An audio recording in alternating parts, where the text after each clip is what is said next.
Okay, I think I am.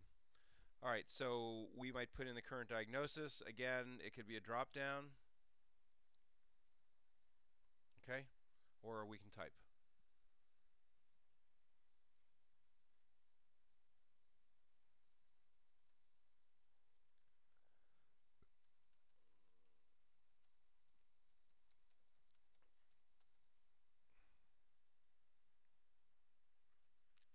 Down here, we're probably going to order some imaging.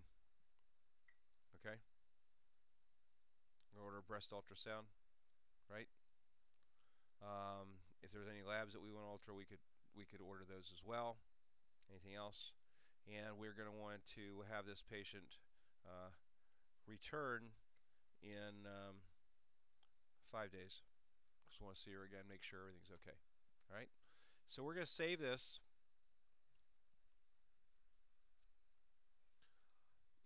If I'm done with my note, which I am, I'm really going to sign it off.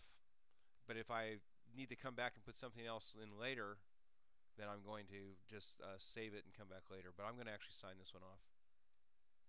Now we have a different password for signing off documents than for logging in.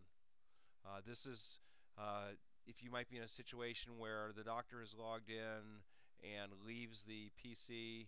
Now we have the ability to have that have it log you out if you're not doing anything for a while. But let's just say there's some small period of time where the doctor's called away.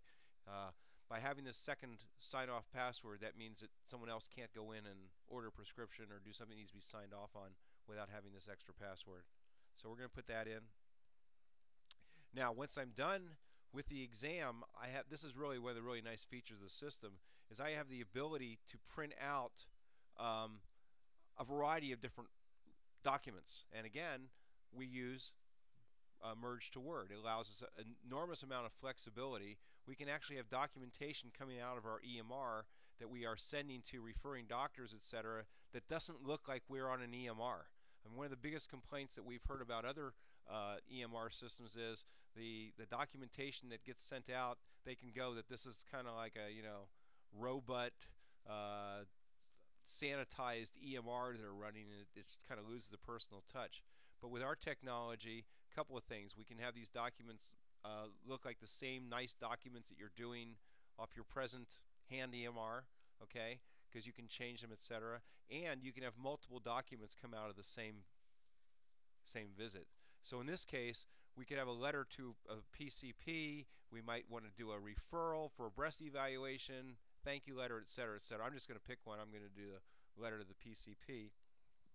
Now I have the ability to actually save a copy of this to the chart if I want to make that letter that goes out permanent copy. But so I have the choice of whether I want to do it or not save it. Okay.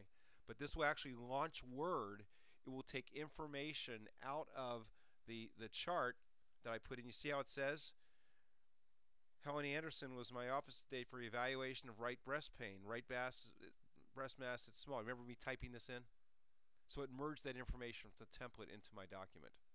Okay. I noticed, by the way, that I have a small typo here. I can fix it right here. I did that on purpose so you could see. Unless you think I'm lying, which I am. But you can correct anything if you want to on here. Now, why does this say no data returned? That's because I don't have a PCP on the patient's file.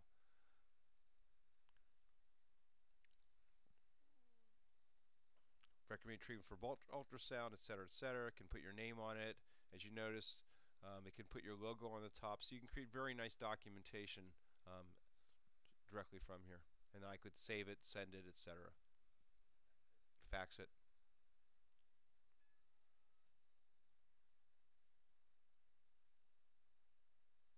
Okay. That's the completion of the visit note. Sorry.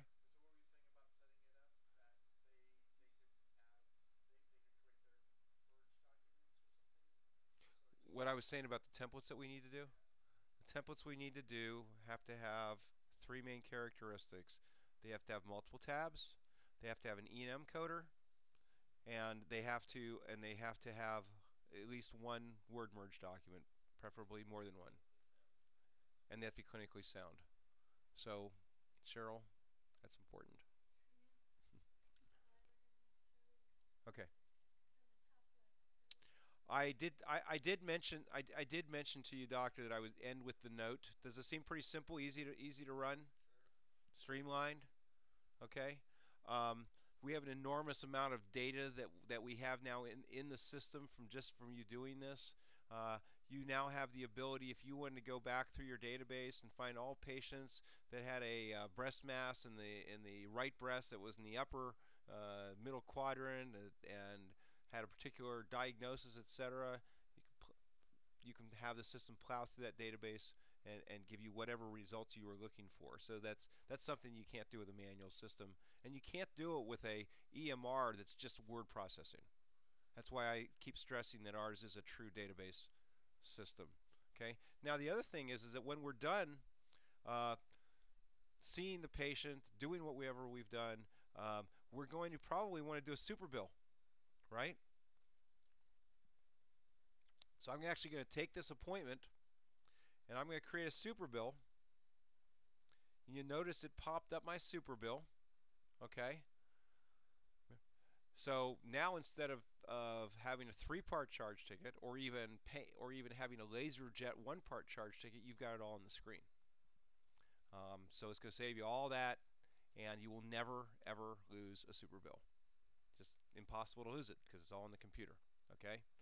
Um, you notice the super bill has a pick list of various procedures and diagnoses. We can actually go to the chart, and if we've documented something in the chart, okay, it'll pull those forward for me.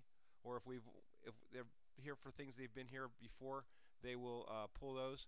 Now, here's an aside.